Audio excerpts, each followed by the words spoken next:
اپنی اولاد کے لیے یہ تو دعا کی کہ یہ اللہ نیک اولاد عطا کر، مگر اس اولاد کو نیک بنانے یا بنائے رکھنے کے لیے آپ نے ایسی جگہ کا انتخاب کیا جو جگہ بھی نیک ہونے کے لیے سازگار ثابت۔ کیا ہم اپنی اولاد کو ایسی جگہ بساتے ہیں جہاں ان کا دین محفوظ رہے؟ کیا ہم اپنی اولاد کو بساتے وقت یہ سوچتے ہیں کہ وہاں اس کا عقیدہ محفوظ رہے گا؟ ابراہیم علیہ السلام نے بظاہر تو اولاد کے لیے وہاں کوئی اسباب نہ تھے کہ کوئی کھیتی باڑی ہو، وہاں کے حالات ایسے ہوں، لیکن آپ نے جس نیت سے رکھا تھا کہ لیقیم الصلاۃ، اس لیے چھوڑے جا رہا ہوں کہ یہ حرم کو آباد کریں اور نماز قائم کریں۔ الحمدللہ الذی جعل نبینا شاہدا ومبشرا ونذیرا وداعیا الی اللہ بإذنہ وسراجا منیرا والصلاة والسلام علی النبی حبیبہ المصطفى الذي أرسله بالحق والهدى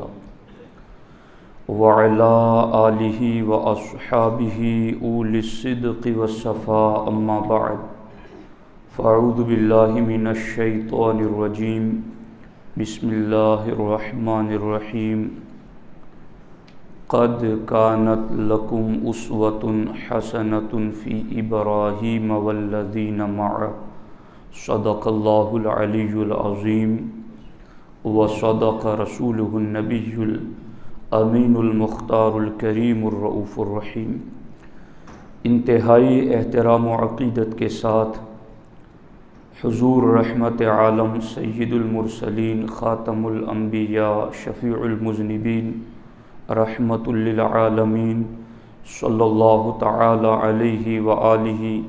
واصحابہ وبارک وسلم کی بارگاہ میں اپنی غلامی کا ثبوت دیں، اور جس طریقے سے میں پڑھا ہوں میرے ساتھ مل کر بآواز بلند نذرانہ محبت پیش کریں۔ الصلاۃ والسلام علیک یا رسول اللہ،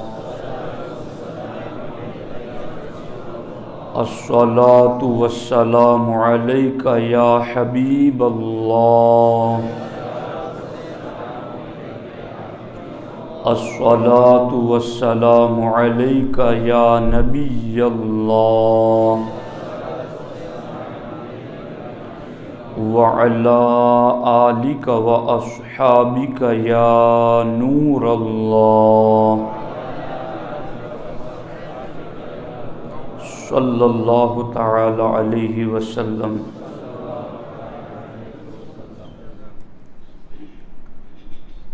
دوستان محترم،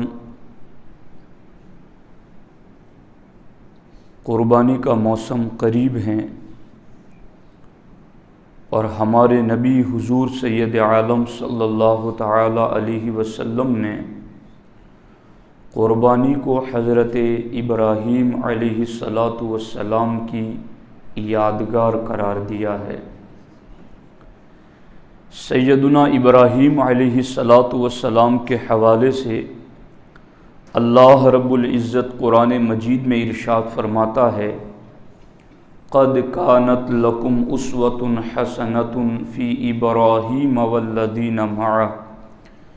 بے شک ابراہیم اور اس کے ساتھیوں میں تمہارے لیے بہترین پیروی تھی۔ اللہ رب العزت نے یوں تو ہمارے نبی علیہ السلام ہی کو ہمارے لیے مکمل نمونہ عمل بنایا ہے، اور ہمیں اپنے نبی کی پیروی مطلقاً ہر حیثیت سے لازم ہیں، مگر دیگر انبیاء کرام کی پیروی خاص اعمال میں ہے، کیونکہ اگلے انبیاء کرام کی شریعت کے بہت سارے احکام منسوخ ہو چکے ہیں، لیکن جن احکامات کو اللہ رب العزت نے انبیاء کرام کی ذات سے منسوب قرآن مجید میں باقی رکھا ہے، اور ہمارے نبی علیہ السلام کی شریعت میں وہ منسوخ بھی نہیں ہیں، تو تو یقیناً ان اعمال میں اگلے انبیاء کرام کی پیروی بھی ہمارے لیے دوہری سعادت ہے۔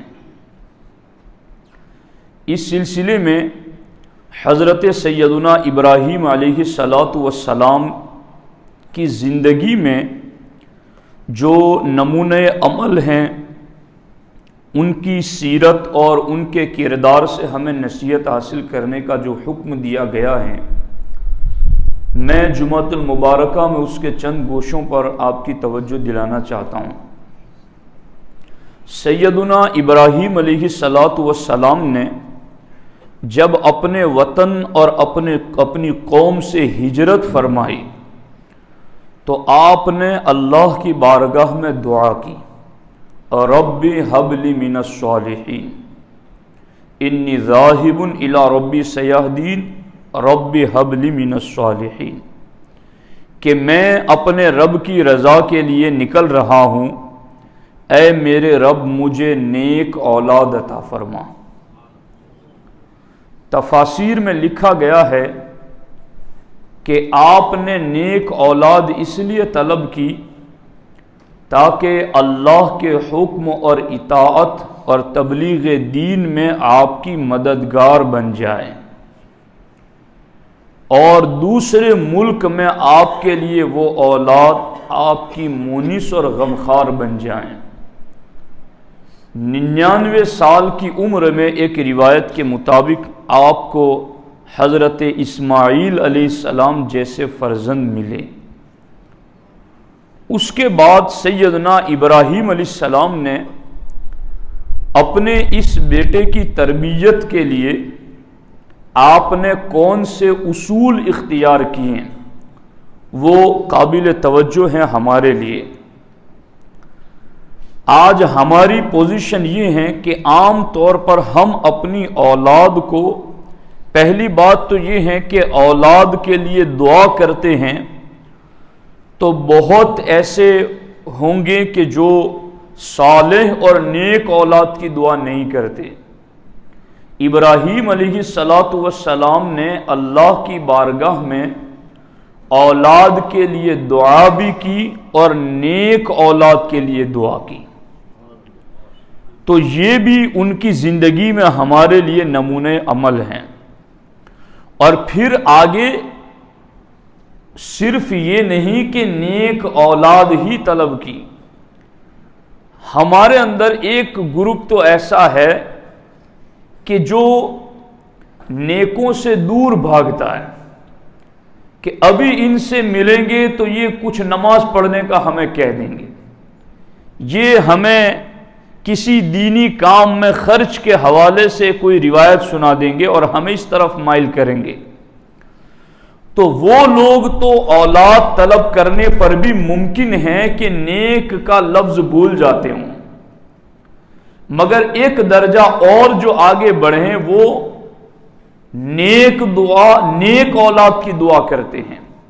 مگر تیسرے درجے پر آ کر وہ بھی کچھ پھسل جاتے ہیں، اور وہ اس طرح کہ وہ نیک اولاد کی دعا تو کرتے ہیں، اولاد مل بھی جاتی ہیں، مگر اس اولاد کو نیک بنانے یا بنائے رکھنے کے لیے وہ کیا کرتے ہیں؟ کیا ہم اپنی اولاد کے لیے ایسا ماحول اور ایسا کلچر فراہم کرتے ہیں کہ جہاں پروان چڑھنے والے بچے کو پیدائشی طور پر اس بات کا اندازہ ہو جائے کہ میں ایک اسلامی گھر میں پیدا ہوا ہوں اور مسلمان ہونا کیا ہے، اور ہمارے لیے ہمارے نبی اور ہمارے اسلام نے کن چیزوں کا حکم دیا ہے؟ تو جو نیک اولاد کی دعا کرتے ہیں بالعموم اولاد کو نیک ماحول فراہم کرنے میں بھی وہ کوتاہ نظر آتے ہیں، اور عام طور پر ہم اپنی اولاد کو وہاں بسانا پسند کرتے ہیں جہاں دنیاوی وسائل زیادہ موجود ہوں، جہاں اسباب کی کثرت ہو، عیش آرام تعیش کی چیزیں زیادہ موجود ہو، وہاں مال کی فراوانی ہو، وہاں پھل فروٹ انہیں ملتے ہو، جہاں کی آب و ہوا انہیں پسند ہو، جہاں کا ماحول ان کے جسم کے موافق اور لائق ہو۔ الحاصل ہم میں سے ایک بڑا طبقہ ایسا ہے جو نیک اولاد کی دعا تو کرتا ہے، مگر اولاد کو جب کسی جگہ بسانا اور آباد کرنا مقصد ہو تو وہ صرف دنیاوی مفادات دیکھتے ہیں اپنی اولاد کے لیے۔ لیکن سیدنا ابراہیم علیہ السلام کی زندگی اس سے جدا ہے۔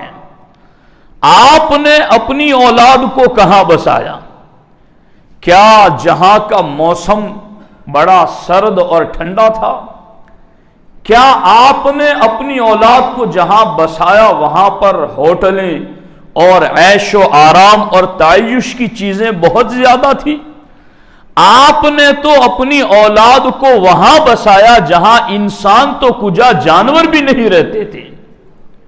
جہاں انسان تو کجا پرندے بھی پر نہیں مارتے تھے۔ آپ نے اپنی اولاد کو وہاں ٹھہرایا اور پھر ٹھہرا کر اپنا مقصد بھی ظاہر کیا کہ میں ایسی بے آب و گیاہ وادی غیر ذی زرع میں اپنی اولاد کو کیوں چھوڑے جا رہا ہوں؟ صرف دعا نہیں کرنی ہے کہ نیک مل جائے، وہ تو ضرور کرنی ہے، مگر پھر نیک بنانے یا بنائے رکھنے کے لیے بھی تو کچھ ڈیوٹی ہے آگے، اور وہ ڈیوٹی سیدنا ابراہیم علیہ السلام نے برت کر ہمیں دکھائی، اور وہ کیا تھی؟ آپ اپنی بیوی سیدہ ہاجرہ رضی اللہ تعالی عنہا کو اور اپنے فرزند سیدنا اسماعیل علیہ السلام کو اللہ کے حکم کے مطابق ابھی بچہ دودھ پی رہا ہے اور بیوی دونوں کو آپ لے کر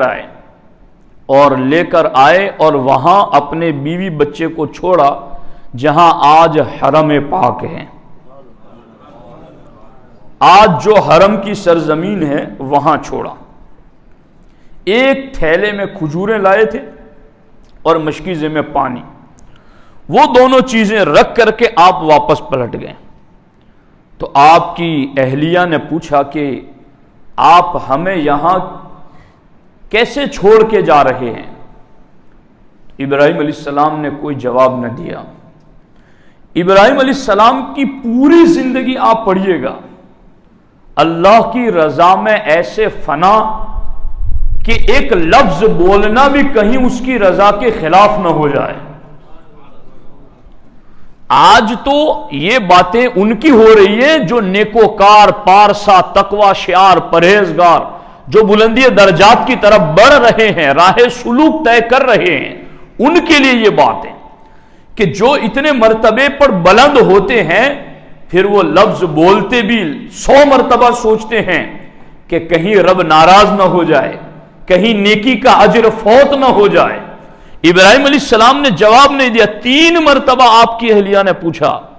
پھر مزاج شناس نبوت اہلیہ نے پوچھا کہ کیا اللہ کا حکم ہے؟ تو ابراہیم علیہ السلام نے صرف اتنا کہا، ہاں یہ اللہ کا حکم ہے۔ تو اس بیوی کی زبان سے یہ کلمہ نکلا، اذن لن یضیعنا، اگر اس رب کا حکم ہے تو پھر وہ رب ضرور ہماری حفاظت فرمائے گا۔ تو آج کے ہمارے معاشرے کی عورتوں کے لیے بھی اس میں نصیحت ہے، اور اگر وہ نہیں سن رہی تو آپ انہیں بتائیں جا کر کے کہ دین اور اللہ کے حکم پر جم جانا یہی ہمارے لیے خیر ہے۔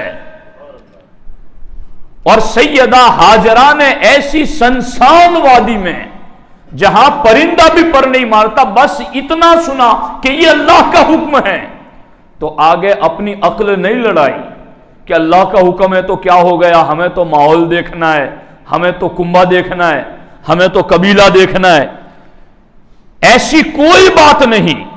بلکہ فوراً ان کی زبان سے یہ لفظ نکلا، اللہ کا حکم ہے تو پھر وہی محافظ ہے، وہی حفاظت کرنے والا ہے۔ اب جب آپ چھوڑ کر چل پڑے اور پہاڑ کی اوٹ میں گئے تو اب آپ نے دعا کی، ربنا انی اسکنت من ذریتی بواد غیر ذی زرع عند بیتک المحرم، اے اللہ، اے ہمارے رب، میں اپنی اولاد کو ایک ایسی جگہ چھوڑ کر آیا ہوں جہاں کھیتی نہیں ہوتی ہے، غیر ذی زرع، جہاں کوئی سبزہ نہیں اگتا ہے، میں ایسی جگہ چھوڑ کے آیا ہوں، لیکن یا اللہ عند بیتک المحرم، وہ جگہ تیرے پاک حرم کے پاس ہے، میں وہاں چھوڑ کے آیا ہوں۔ اور پھر آپ نے اپنا مقصد بتایا، تفسیر قرطبی اور تفسیر بیضاوی اور اس کے علاوہ دیگر تفاسیر میں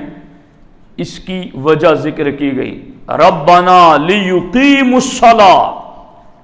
اے اللہ میں انہیں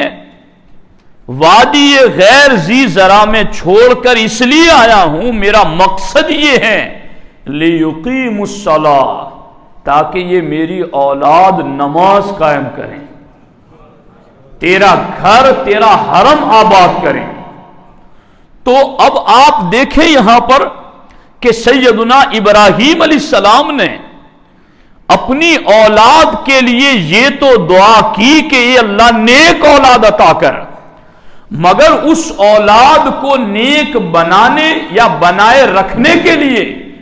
آپ نے ایسی جگہ کا انتخاب کیا جو جگہ بھی نیک ہونے کے لیے سازگار ثابت ہو، جو جگہ بھی نیکی کے کام میں مددگار ثابت ہو۔ تو آپ نے اس لیے اپنی اولاد کو حرم پاک کے قریب چھوڑا تاکہ وہ نماز ادا کریں۔ آج ہم میں سے بڑی تعداد ایسی ہیں جو اس چیز کو بھولے ہوئے ہیں کہ کیا ہم اپنی اولاد کو ایسی جگہ بساتے ہیں جہاں ان کا اخلاق سیرت کے مطابق رہے گا؟ کیا ہم اپنی اولاد کو ایسی جگہ بساتے ہیں جہاں ان کا دین محفوظ رہے گا؟ کیا ہم اپنی اولاد کو بساتے وقت یہ سوچتے ہیں کہ وہاں اس کا عقیدہ محفوظ رہے گا؟ سیدنا ابراہیم علیہ السلام کی سیرت پاک ہمیں اس بات کی دعوت دیتی ہیں کہ اگرچہ بے آب و گیاہ وادی ہی کیوں نہ ہو، مگر اولاد کو بساؤ ایسی جگہ جہاں ان کا دین محفوظ رہے، جہاں وہ دین پر عمل کر سکیں۔ اور پھر یاد رکھنا، یہ تو ہماری عقلیں ہیں نا بہت چھوٹی ہیں، یہ تو میں بارہا آپ کو بتا چکا ہوں۔ ہمارے آقا علیہ السلام کے بارے میں وہب ابن منبہ فرماتے، میں نے 71 آسمانی کتابوں میں پڑھا ہے کہ حضور سید عالم صلی اللہ علیہ وسلم کی عقل مبارک اور سارے انسانوں کی عقل اس کی مثال ایسے ہیں جیسے ایک بہت بڑا ریگستان جس کے کنارے نظر نہیں آتے اور اس میں پڑا ہوا ایک تنکا، تو اس تنکے کے برابر عقل سارے انسانوں کو ملی اور نظر نہ آنے والے ریگستان کے برابر عقل تنہا مصطفیٰ کریم کو ملی۔ ہماری عقلیں یہ سوچتی ہیں کہ مولانا آپ نے تو کہنے کو کہہ دیا مگر ہمارا دل نہیں مانتا، تو میرا اور آپ کا دل کیا ہے اللہ کے حکم کے آگے؟ ہماری اور آپ کی سوچ فکر اور عقل کیا ہے اللہ رسول کے حکم کے آگے؟ جب اللہ کے رسول علیہ السلام کی عقل کامل کی شان یہ ہے، اس نبی علیہ السلام نے جو حکم کہہ دیا، اب اپنا نفع نقصان سارا کچھ چھوڑ دو اور حضور کے حکم پر عمل کرنے ہی میں اپنا بھلا سمجھو۔ ابراہیم علیہ السلام نے بظاہر تو اولاد کے لیے وہاں کوئی اسباب نہ تھے کہ کوئی کھیتی باڑی ہو، وہاں کے حالات ایسے ہوں، لیکن آپ نے اس کے بعد جس نیت سے رکھا تھا کہ لیقیم الصلاۃ، اس لیے چھوڑے جا رہا ہوں کہ یہ حرم کو آباد کریں اور نماز قائم کریں، تو آپ نے پھر اس کے بعد ہاتھ اٹھائے اور اللہ کی بارگاہ میں اپنی اولاد کے لیے دعا کی، فَاجْعَلْ أَفْئِدَةً مِّنَ النَّاسِ، اے اللہ اب لوگوں کے دلوں کو ان کی طرف پھیر دے، فَاجْعَلْ أَفْئِدَةً مِّنَ النَّاسِ تَهْوِي إِلَيْهِمْ، کہ دوڑے ہوئے لوگ ان کی طرف آ جائیں، لوگوں کے دلوں کو ان کی طرف پھیر دے، وَارْزُقْهُم مِّنَ الثَّمَرَاتِ، اور اے اللہ تو انہیں پھلوں کا رزق عطا فرما۔ اب دیکھو تو، یعنی پہلے کچھ کرو اور پھر دعا کرو، پہلے اپنا عمل پیش کرو، پہلے اپنا کام پیش کرو، پہلے میدان عمل میں اترو اور پھر دعا کرو۔ آپ نے چھوڑنے کو اولاد کو ایسی جگہ چھوڑا جہاں آج کوئی سوچ بھی نہیں سکتا ہے کہ اپنی اولاد کو ایسی جگہ چھوڑ کے چلا ہوں، مگر آپ نے چھوڑ دیا اور اس کے بعد دعا کی، تو دعا عمل کے بعد اس شان سے قبول ہوتی ہے کہ آج کوئی بھی مومن کہیں بھی بستا ہو، اس کا دل جھکتا ہے تو حرم کی طرف جھکتا ہے، اس کا سر جھکتا ہے تو ادھر ہی جھکتا ہے، اور اس کے دل میں ایک شوق لگا رہتا ہے کہ کب باری آئے میں اپنے رب کے حرم کا طواف کروں۔ یہ ہے فَاجْعَلْ أَفْئِدَةً مِّنَ النَّاسِ تَهْوِي إِلَيْهِمْ کی تفسیر، وَارْزُقْهُم مِّنَ الثَّمَرَاتِ، اور اے اللہ تو انہیں پھلوں کا رزق عطا فرما۔ کسی ملک میں پھل کا کوئی موسم ہے تو کوئی موسم کسی پھل کا کسی ملک میں۔ حرم وہ پاکیزہ سرزمین ہے، ابراہیم علیہ السلام کی دعا کے صدقے وہاں ہر موسم کا پھل ہر موسم میں ملتا ہے۔ اور ابراہیم علیہ السلام نے یہ جو پھلوں کے لیے بھی دعا کی، تو وہ اس لیے نہیں کہ بس وہ کھا پی کر عیش کریں، لعلہم یشکرون، اے اللہ تو انہیں پھلوں کا رزق اس لیے عطا فرما تاکہ وہ مزید تیرا شکر ادا کرتے رہیں۔ تو آپ دیکھیں کہ صرف اولاد کے لیے یہ دعا کر لینا کہ یا اللہ نیک اولاد عطا کر، اور اس کو نیک ماحول فراہم نہ کرنا، اور اس کو نیکی کے ماحول میں نہ رکھنا، یہ بھی کما حق کہو اولاد کو نیک بنانے کے لیے یہ ہماری صرف باتیں ہیں، کافی نہیں ہیں۔ اس لیے ابراہیم علیہ السلام کی زندگی میں یہ بھی ہمارے لیے ایک نمونہ عمل ہیں۔ اور ابراہیم علیہ السلام نے دعا کی، قبول ہوئی، وہ بھی اللہ نے قرآن مجید میں ذکر فرمایا۔ ابراہیم علیہ السلام نے یہ بھی دعا کی تھی، رب اجعل ھذا بلدا آمنا، اے اللہ اس شہر کو امن والا شہر بنا دے، امن والا شہر بنا دے، وارزق اہلہ من الثمرات، اور اے اللہ اس جگہ پہ رہنے والے باشندوں کو پھلوں کا رزق عطا فرما۔ اب اللہ رب العزت نے دعا قبول فرمائی۔ اللہ نے فرمایا اولم نمکن لہم حرما آمنا، کیا ہم نے انہیں امن و امان والے حرم میں جگہ نہ دی؟ یجبا الیہ ثمرات کل شیء رزقا من لدنا، جہاں ہر قسم کے پھل وہاں پہنچتے رہتے ہیں، من لدنا ہماری طرف سے۔ تو ساتھیوں، ابراہیم علیہ السلام کی زندگی میں جو ہمارے لیے نمونے عمل ہیں، اس میں ایک بات آج کے جمعہ میں ہم نے سیکھی، وہ یہ ہے کہ اللہ کی بارگاہ میں اولاد کے لیے دعا کریں، مگر نیک اولاد کے لیے دعا کریں، اور جب اولاد نیک ہو تو اس کو نیک بنائے رکھنے کے لیے نیک ماحول ہمیں فراہم کرنا چاہیے، اور پھر اس اولاد کے لیے ہمیں دعا بھی کرنی چاہیے۔ باپ کی دعا اولاد کے حق میں قبولیت میں وہ مقام رکھتی ہیں جو نبی کی دعا امتی کے حق میں رکھتی ہیں۔ جیسے ابراہیم علیہ السلام نے ماحول بھی نیک دیا اور پھر دعائیں بھی کی، تو ہم پر لازم ہے کہ ہم ابراہیم علیہ السلام کے اس طریقے پر چلتے ہوئے اپنی اولاد کو نیک بنانے کے لیے آپ کے سیرت و کردار سے نصیحت حاصل کریں۔ اللہ کریم کی بارگاہ میں دعا ہے رب ذوالجلال